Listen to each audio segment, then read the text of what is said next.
silaa namni jiru nagaya wal gaafata nagayuma wal gaafan nagayni hunda dursa waan ta'eef nuti gara dubbannu dhabne gara dhiisnu dhabne waan jennu wallaalle akka goonu wallaalle akka taanullee wallaalle cal'isullee mal dhabne kuna ufumaan furannu keessa yaa aaraa isinii gale hin furra amaluma gootati beeytani yeroo dubbiin itti rakkatte furuun kun goonni yeroo lolee rasaasa fixatu goonni asliin gootaa jechuudha yeroo lolee rasaasa fixatu hin fuura kama isin argaa jirtan kana amma gootichi akka ta'u dhabee gizee jedhu fuura jechuudha viidiyoo amma ishee keessattuu warri Facebook hundi keessan sheerii godha asumaanu akka doktorii Sa'aalii Lamee afur dhufee kolkolee warra TikTokii kana dhiisee isin bashannansiisee yoo barbaadan warri TikTok kolkolee ganda namaatii fi nama guddaa fi xiqqaa gosaa fi gandaa wal arrabsuu malee faayidaa takkan qabu gootonni jijjiirama warri wayyaanee kokkee qabeetiniin 4 kiiloo baase isinii jechuudha isin baana warra Facebookii nama 300 warra Facebook kan amma TikTok irra sadaqaan jira iccitii isinitti madhageeffadha warri Facebook irra sadaqaan ababarraa haga leencatti jira baay'ini namallee jira amma gizee isinitti nama 314 dalaltan kana kolkoleen TikTokii wallahi nama 630 jirti dachaa lama isin caalti jechu achirraanu leenca kenniti makiinaa kenniti ababaa kenniti askreemii kenniti taab gooti koplinki gooti minaamin amma dhimma sadaqaati miti dhimmichi an isin bira dhufeefi dhimma sadaqaati miti sadaqaa isaanii hudduu keessa kaayatani dhimmichi dhimma lubbuuti dhimma biyyaati dhimma haawwata kennati dhimma abboota kennati dhimma sadaqaati miti jechuudha understand isin gootota waan taataniif kolkoleen TikTok yeroo itti kolfan qofa waa kenniti koplinki gora hoyyaniin uyyuu hin gootu laala nama dhimma lubbuu haasaa jira koplinki 40 qofa koplinki godhe jechuudha warra hudduu dhalaa qofa laalu asitti wal ga'e ana dabalatee jechuudha iqirtaa jecha kana fayyadamuu kiyya isin gootonni Facebookii dammoo hundi keessan share gootan jechuudha bilaasha waan ta'eef kuna warra malaqa kennuu arrabsaa jira waan isin gootota taataniif as keessa immoo goonni yeroo jette namni 800 Facebookii keessatti godhatte bakka dirree qabsootti dabalamuu dandeetta jechuudha okay yaa warra Facebookii yaa warra doktorii keessan barsiifattanii barumsa malee doktora gootanii oo haawwonni kenna dhumaara abboonni kenna dhumaara ummanni beelayaara ummanni reebamaara ummanni dararamaara nuti mootu kama nuti aanu faarsina mina abbaataa akkam goona amma sanuyyuu akkatti dubbanu dhabne an amma akka dhuunfaa kiyyaatti wallahi akka dhuunfaa kiyyaatti waa meeqa osoo argu afaan qabadhee irra taruu filadhe jechuudha yeroo baay'ee jechuudha maaliif jechoota keessa yoo ati waa takka fayyadamtu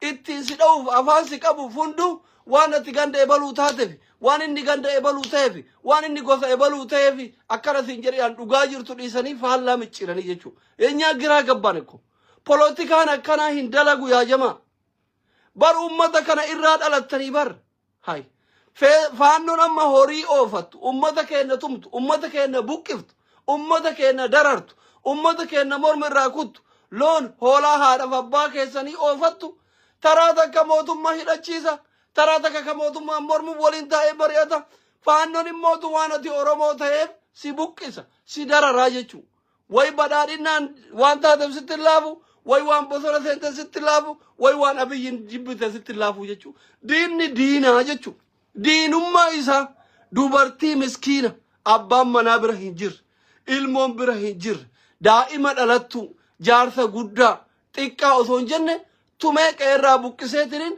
qabeenya isaa jechuu silaa lola keessatti waraanni lama yoo wal lole akkaataa sirna lolaatittis addunyaan beeytuttis akkaataa amantiitittis waraanni lama yoo wal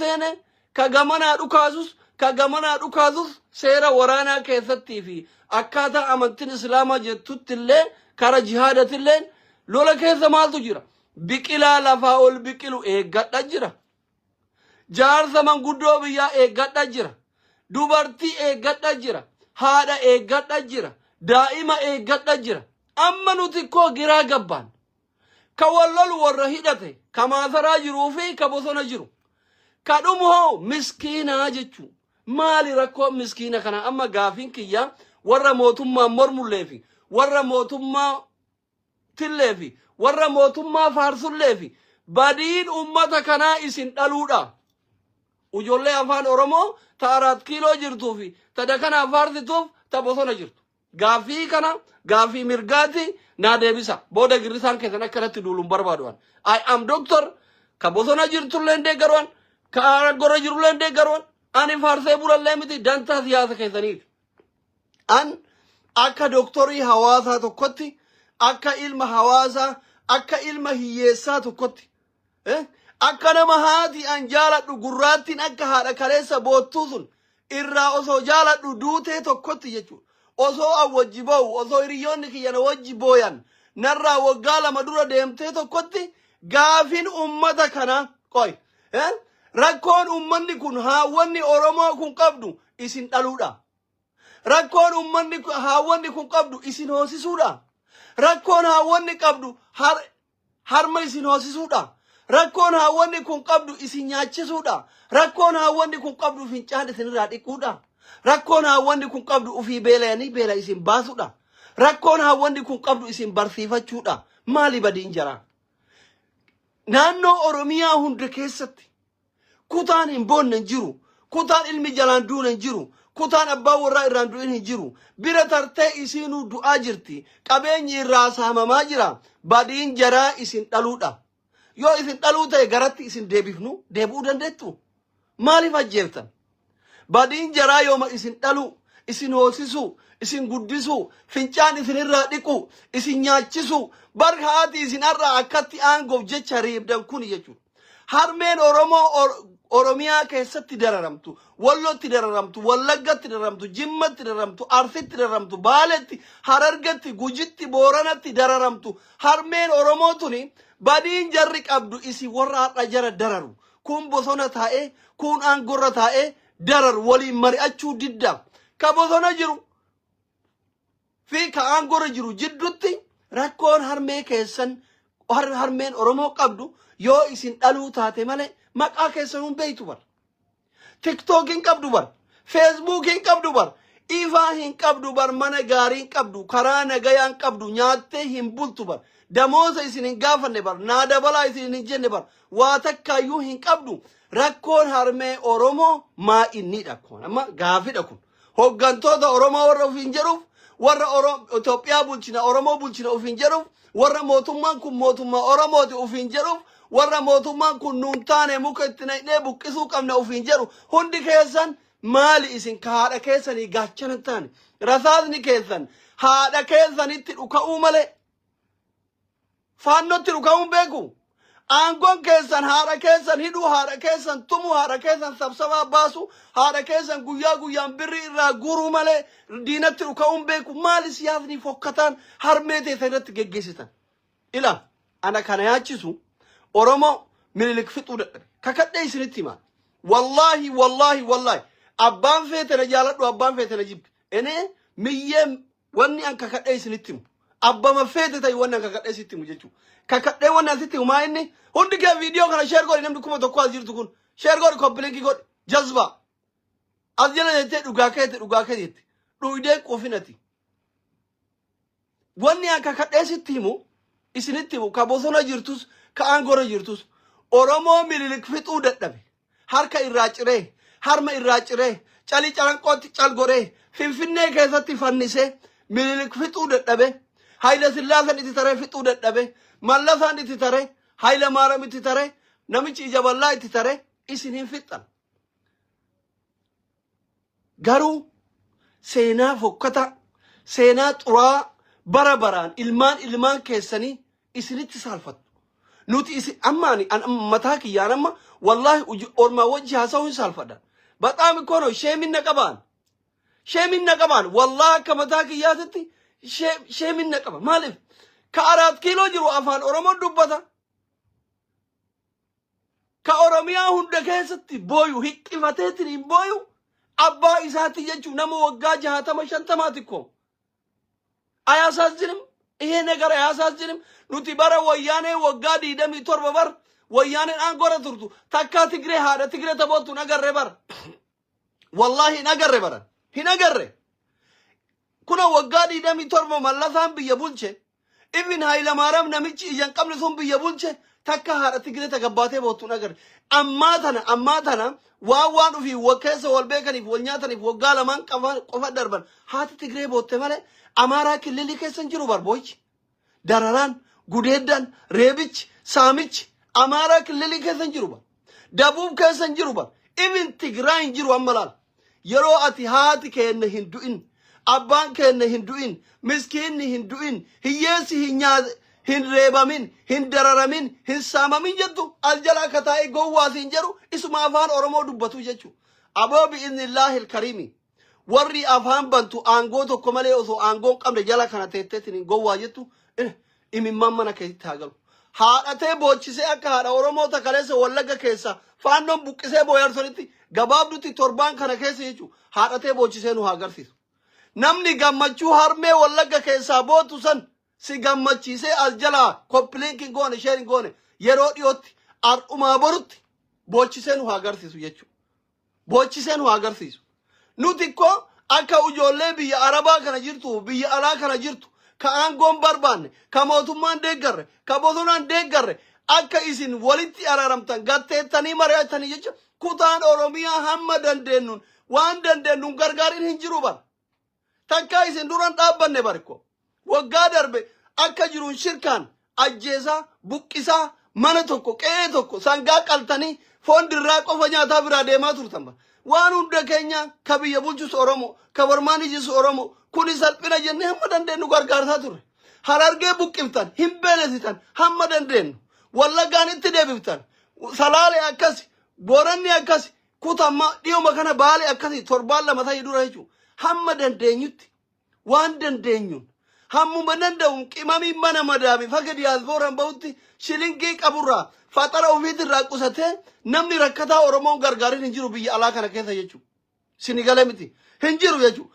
Namni isin dura dhaabbate tokko hin jiru. Gabbayee namni isin dura dhaabbate tokko hin jiru. Arda walii galan, boru walii galan, iftaan walii galan, isin guyyurraa rakko, ganamurraa rakko, galgalurraa rakko sinigale miti. Baxaam yaasasina. Rakkoon keessan kun yoon furamaadha. Isin furachuu yoo dadhabdan maaliif gabbaatanii akka dhiiraa walitti hin dhukaafne dhakkoo nuti. Walin lolinaa miti. Aangorraa walin kaasinaa miti. No problem. Nuti ka barbaannu fedhu marroon aangoo haa qabatu, fedhu Jowaar aangoo haa qabatu, fedhu Abiyyi waggaa 100 haa bulchu, Minilikuu waggaa 47 isin bulche bara. Sinigale miti. Minilikuu hunduu keessa isin dhiita, isin fannisa, harka isinirraa muraa, harma isinirraa muraa. Calii calanqootti halkan tokkotti nama 50 meeqa raashanaa isin bulchaa ture. Nuti aangoo ebalu gahaa dhiisu ebalu haa qabatu miti. Haati Oromoo haa boqattu. Siyaasni haadha Oromooti irratti deemu irraa bilisa haa ta'uu bosona waliin seena. Abbaan feeta wal naqa. Rasaasni yoo dhume isinii daballa. No problem. Namuu deeggaraa mataa isaa qaba deeggaraa ofiitti rasaasa bitee haa ergu. Akka dhiiraa walii bayaa. Yookiin akka ijoollee Suudii tanatti wal qabamu hundutti wal naqaa nu galchinu. Haadha Oromoo miskiinarraa goraadha gaafiin kenna. Miskiina isin baatii 9 duudatti isin baatte. Garatti isin baatte. Waggaa 2 duudatti isin baatte. Beeloftee garaa beelotiin dheebottee garaa dheebutiin harma luusiftee si guddifte. Tayoo ati kuftu ani haa kufu jettu akka waan bakakkaan itti bu'uuna aldiinak arra qawwee qabattee haadhatee ajjeefta ay dabbirim ay saqaxaxxitim. Haati barati arra ajjeeftutun haati arra ati shiftaa irraa dhogguu dadhabdutun gaafa ati daa'imaa ati ofirra albaatu ati fincooftu yoo ati gufattu akka waan bakakkaan samii itti buutu ani haa jigu siin jetti bar. Ilmoo sadaqaa jettee asirra deemtee na alatullaa aleega sadaqaa yoo sitti kadhane malee takkaa sadaqaa nyaannee beeynu. Ilmoo zina rabbiin musiibaa haadhatee itti buusee na agarsiisu. Wushaa eenyu gifti kan isin jedhee jira. Sisfallik koppileen gaargi sisfallik shee gaargi sisfallik tabada. Dhimma sadaqaati miti dhimma lubbuuti. Anatti salee ilmoo sadaqaa jetti. Yahuda nama gifti si gaafata jiru sisfallik sheer nama godhe isin jedhee jira. Bakakkaan sitti haa buutu ilmoo abaarsa. Sinigale miti. Nuti kajechuutti jirru siyaasni qumaarii siyaasaa ka haadha Oromoo kutaa Oromiyaa keessatti irratti taphatamaa jiru irraa haa bayuudha. Ofii waan feetan wal godha warri humna qabdan haadha Oromoo nuu dhiisa. Haati Oromoo haadha teeti, haadha teenna, haadha sheekiti, haadha qeesiti bakka ta'uun alchaalne ko obsine ko alchaalne ma'uun ta'uun bakka bannaataachuu nu dhiisa. Hin dabbara dhiisa. Onnee qabaatan deema akka ormi baadhee dhufeetiin haadha teessan saamu kanatti saamaa nu garsiisa. Maali rasaasni keessan haadha Oromoo malee hin danda'u innaataachuu afarti bila.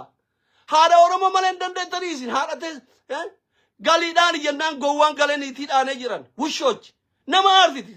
Hundi keessan baxaamitti nama aarsitan bar nama guddan bar. An haadha akkasii san dhabee bar du'aan dhabee garuu bagguma ciqqii keessan kana rabbiin haadha tiyyan garsiisin. Ayasaasinaachuu minde.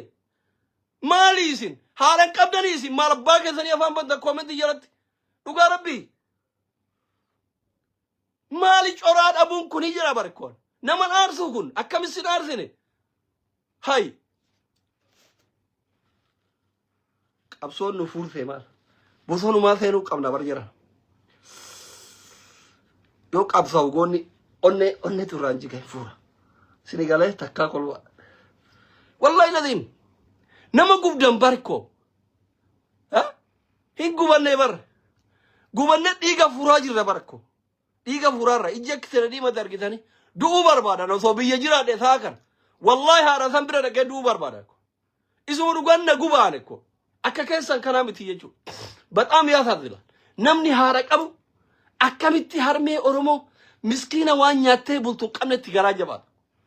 Barri nuti dubbachuu saalfannee cadhifne malee dubbachuu saalfannee cadhifne malee Oromiyaa keessa arsii lixaa kana keessa dhiyooma kana haadha jalaa ilmoo ajjeesanitti haadha irra dhaabaniitiin awwaalu dhogganii reeffa bineensi hayyatanii harratti fanii magaalaa keessa oofaa turan bar. Bar kun caafidha bar ka wallaggaa ka harmee wallaggaa kun bar caafi bahe bar. Mee biyya bilbilaa waan ummanni keessa jiru gaafadha. Kalee malee dheengadduma guyyaa sadi dura bar kolooba kanatti halkan dhufanii ijoollee meeqa morma irraa ciranii biraa deeman bar.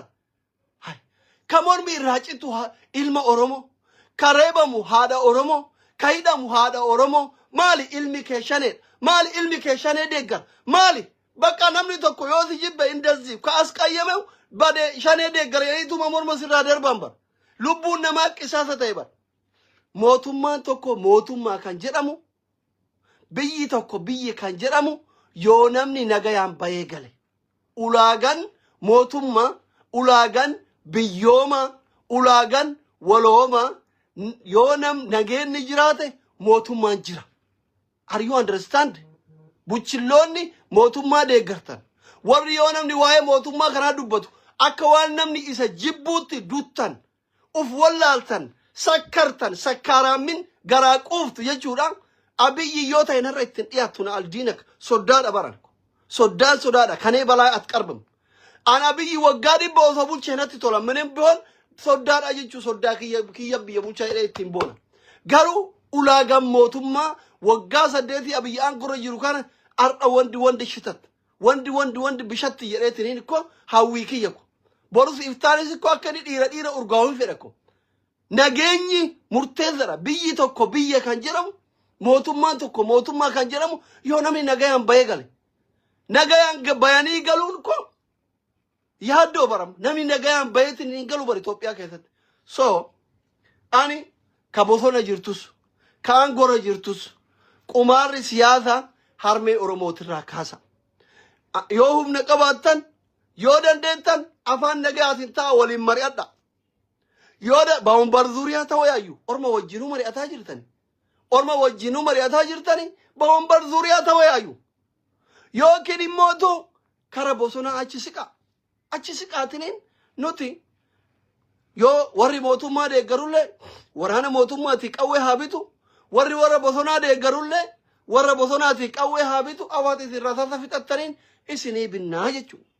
Ka barbaannu maa inni harmeen Oromoo booyuu hin qabdu.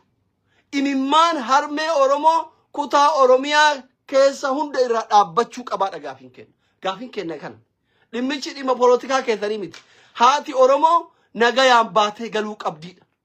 Kana qofa barbaanna nuti. Abbaan fedhe aangoo gadhiise, abbaan fedhe aangoo qabate, ka aangorra jiru itti fufe maalishi daawwaa nuti. Ka aangorra jirullee mana nuu kenneen beeku, wala damoosa nuu kafaleen beeku, ka dhufullee nuun beeku jechuudha. Nun ilaallatu sun.